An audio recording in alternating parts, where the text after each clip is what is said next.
यहाँका स्थानीयहरूले गर्ने अतिथि सत्कार र व्यवहार लोभलाग्दो छ।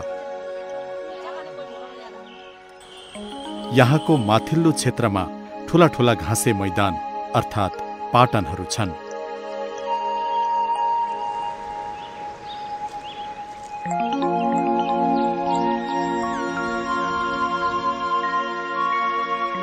यस पाटनमा चौरी, भेडा बाख्रा, घोडाहरूलाई खुल्ला रूपमा चराउने गरिन्छ।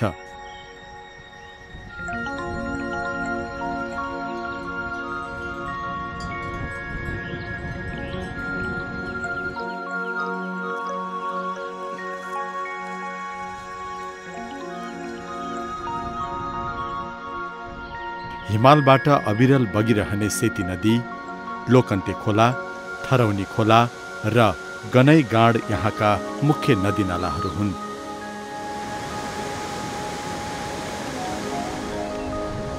यति धेरै प्राकृतिक नदीनालाहरू भएर पनि सिँचाइको लागि व्यवस्था नहुँदा आकाशे पानीको भरमा खेती गर्नुपर्ने बाध्यता यहाँका किसानहरूमा रहेको छ। आफ्नो खेतबारीमा मुस्किलले 3 महिना खान पुग्छ। बाँकी 9 महिनाको लागि खाद्यान्न किनेर खानुपर्ने स्थिति रहेको छ। जैविक विविधताका हिसाबले यहाँ उच्च पर्वतीय चिसो हावापानीमा पाइने विभिन्न प्रकारका जीव तथा वनस्पतिहरू पाइन्छन्।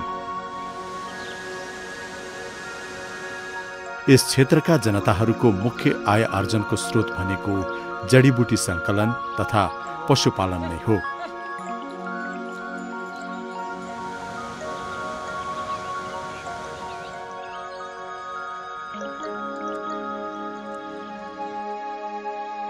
यस क्षेत्रमा पाइने मूल्यवान जडीबुटीहरू जस्तै सतुवा, 5 औँले, यार्सागुम्बा आदिको कारणले यो क्षेत्रमा बसोबास गर्ने बासिन्दाहरूको जीवनस्तर सुधारोन्मुख भएको छ।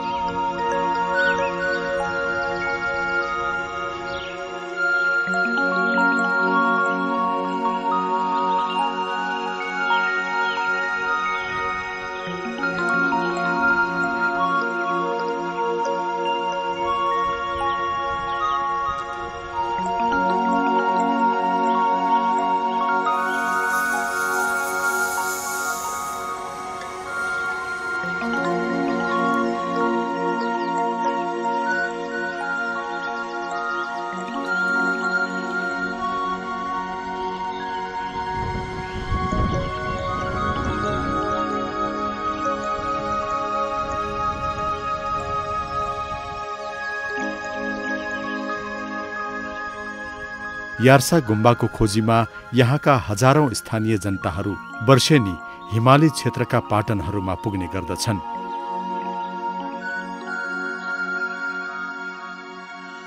किरा पाए बेला त हर्ष हुँदछ हजुर, न त भने मन त पागलै हुँदछ हजुर। यो जोडो पाए बेला त घरै श्रीमतीको पनि याद हुँदैन। जय हो लक्ष्मेश्वर खै जा जा।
एउटा गुम्बा।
सकेको खण्डमा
रोजगारी सिर्जनामा वृद्धि हुनेछ।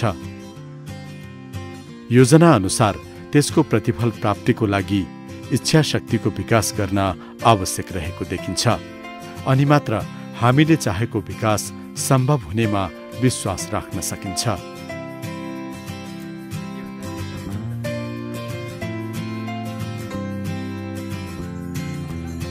सडक, बाटो तथा यातायातको पहुँच नपुगेको हुँदा खच्चड तथा भरियाहरूद्वारा ढुवानी हुने गरेका छन्।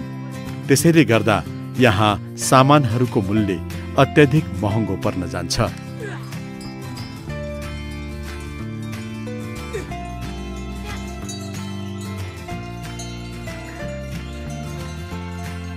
हिउँदको समयमा खच्चड तथा भेडाहरू न्यानो स्थानमा चरिचरण गर्ने, खाद्यान्न ओसार पसार गर्ने गर्दछन् भने वर्षातको समयमा चीनको स्वशासित क्षेत्र तिब्बतको ताक्लाकोटबाट ऊन र नुन ओसार पसार गर्ने गर्दछन्।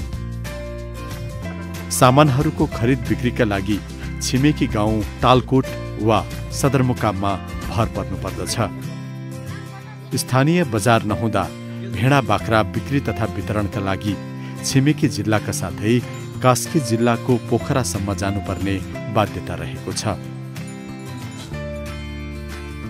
गाउँपालिका भरिमा जम्मा एउटा मात्र स्वास्थ्य चौकी रहेको छ, जसको कारणले स्वास्थ्य उपचार तथा उच्च शिक्षा आर्जन गर्नका लागि छिमेकी तलकोट गाउँपालिकादेखि राजधानी काठमाडौँ लगायत छिमेकी मुलुक भारतका विभिन्न शहरहरूमा जानुपर्ने हुन्छ। यस गाउँपालिकाबाट यातायात भएको ठाउँसम्म पुग्न 2 देखि 3 दिनको पैदल यात्रा गरी तलकोट गाउँपालिकाको तलकोटसम्म पुग्नुपर्ने हुन्छ।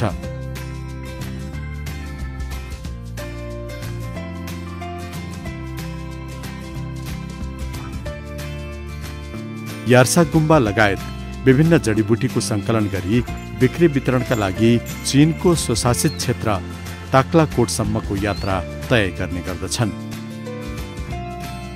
अदालती तथा अन्य प्रशासनिक कामकाजको लागि कम्तीमा पनि 2 देखि 3 दिनको पैदल यात्रा तय गरेर सदरमुकाम चैनपुरसम्म आउनुपर्ने हुन्छ। एउटा वडाबाट अर्को वडासम्म पुग्न पनि 3 देखि 4 घण्टासम्म समय लाग्ने गर्दछ। साइपाल गाउँपालिका जुन सदरमुकामबाट 4-5 दिन हिँडेर साइपाल गाउँपालिकामा पुग्नु पर्दछ र त्यहाँ झुलुङ्गे पुलहरू छैन, मोटर बाटो छैन।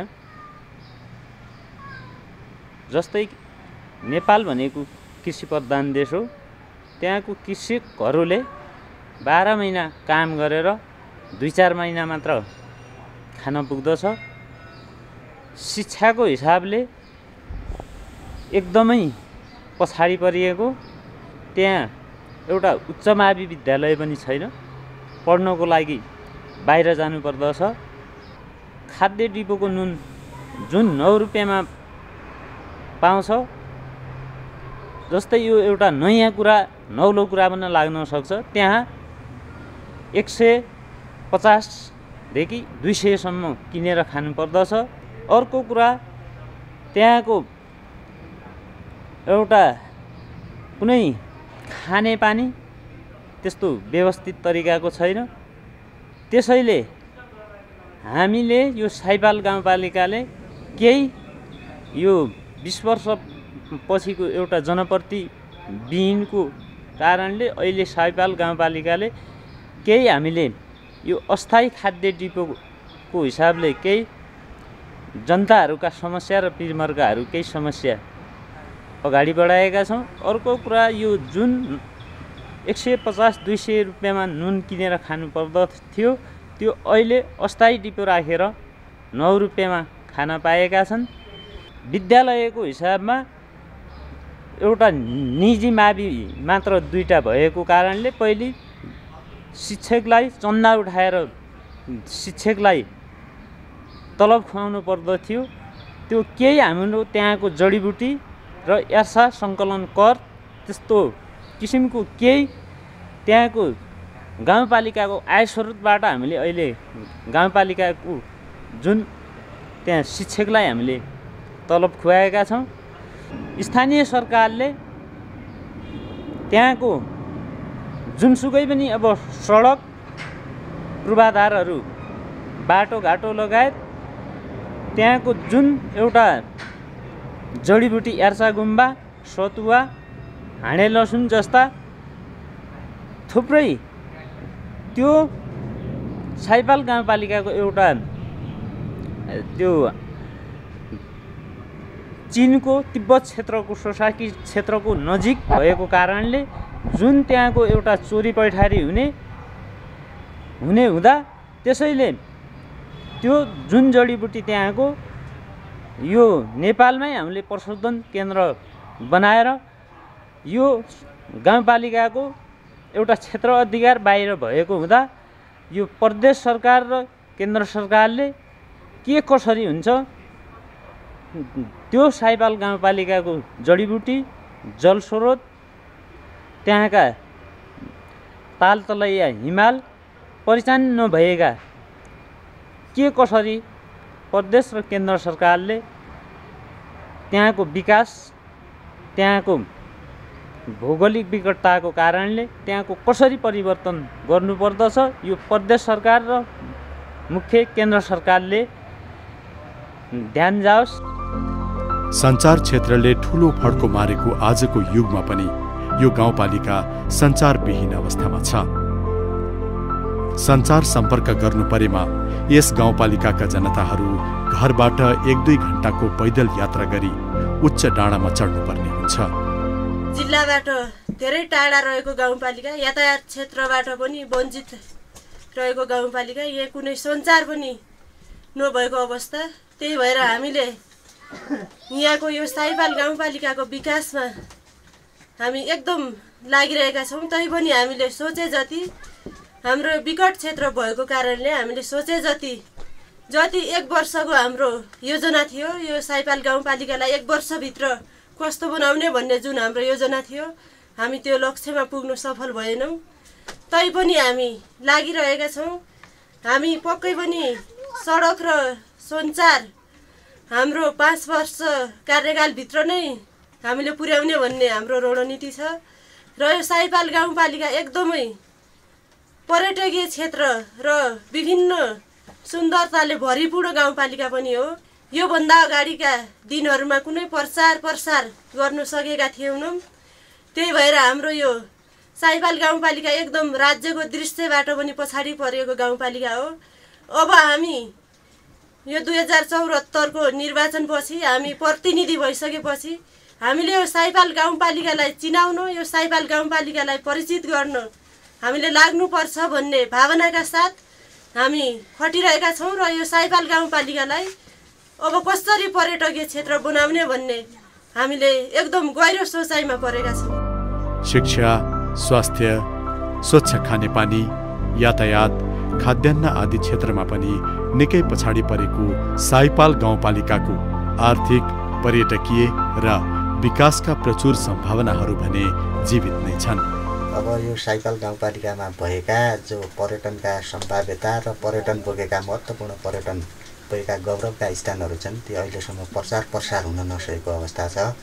जस्तै यहाँका महत्त्वपूर्ण पर्यटकीय स्थलहरू अथवा ठाउँहरू यहाँको साइपालका पाटनहरू भए, फरालखेत झरना भयो, माझाताल भयो, त्यसपछि लेन्टर ढुङ्गा, सेती नदीको झरना, तपोवनको झरना र तपोवन तातो पानीका मूलहरू यहाँका प्रमुख पर्यटकीय स्थल हुन्। त्यसै गरी यहाँको यो सांस्कृतिक पर्यटकको सम्पदाको उसमा यहाँका लागा मन्दिरहरू, टाटको लागा देवताको मन्दिर, लागाको बाटो, यी सांस्कृतिक महत्त्वका पर्यटनका सम्भाव्यताका धरोहरहरू हुन्। अब यी धरोहरहरूको अहिलेसम्म प्रचार हुन नसकेकोले अब गाउँपालिकाले र यी सञ्चार माध्यमहरूले यिनलाई पर्यटकको प्रचार गर्न सकेको खण्डमा पर्यटकहरूलाई भित्र्याएर विदेशी डलर आर्जन गर्न सकिन्छ जस्तो लाग्छ। अर्को कुरा, गाउँपालिकाले अब प्रत्येक वर्ष पर्यटनको सम्भाव्यता अध्ययन, पर्यटन केन्द्रको बोर्डको स्थापना गरेर यस्ता धरोहरहरूलाई अगाडि बढाउनु पर्ने आवश्यकता देख्दछु। प्राकृतिक स्रोत साधनको धनी भनेर चिनिएको साइपाल गाउँपालिकालाई योजनागत रूपमा विकासका क्रियाकलापहरू सञ्चालन गर्ने हो भने यो गाउँपालिका सम्पन्न गाउँपालिकाको रूपमा स्थापित हुनेमा दुई मत छैन। अहिले निर्वाचित भएर साइपाल गाउँपालिकामा 1 वर्ष हुँदा हामीहरूले यो साइपाल गाउँपालिकाको पर्यटकीय क्षेत्रको लागि अगाडि बढाउने जमर्को गरिरहेका छौँ। यसमा हामी पर्यटकीय भित्ताउनको लागि होमस्टे, होटल जस्ता कामहरूलाई हामी अगाडि बढाउनेछौँ र यसको यो साइपाल गाउँपालिकाको यो पहिचान चिनाउनको लागि हामी यो अहिलेका प्रतिनिधिहरूले सर्वप्रथम हामी यसमा साथ दिएर चाहिँ प्रतिनिधि वडा अध्यक्षसहित उपाध्यक्ष अध्यक्षसहित हामीले यो पहल अगाडि बढाउनेछौँ। भिरालो भू बनावट, चिम्ट्याइलो र कङ्कडयुक्त माटोमा उत्पादन हुने विभिन्न प्रकारका फलफुल र जडीबुटी खेतीलाई वैज्ञानिक रूपमा व्यवसाय गर्न सकेमा त्यसबाट गाउँपालिकामा बसोबास गर्ने जनताहरूले प्रशस्त लाभ लिन सक्ने सम्भावनाहरू देखिन्छन्। अब हुने क्रियाकलापहरूमा यहाँका जनताहरूको जीवनस्तर सुधार गर्न जडीबुटीको संरक्षण, सम्वर्धन र व्यवस्थापनलाई केन्द्रित गर्न सकेको खण्डमा यस क्षेत्रका जनताहरूको आर्थिक उन्नति र प्रगति हुनेमा विश्वस्त हुन सकिन्छ। आशा गरौँ निकट भविष्यमा नै साइपाल क्षेत्र आर्थिक समुन्नतितिर अग्रसर हुनेछ र देशको समग्र विकासमा एउटा कोसे ढुङ्गा साबित हुनेछ।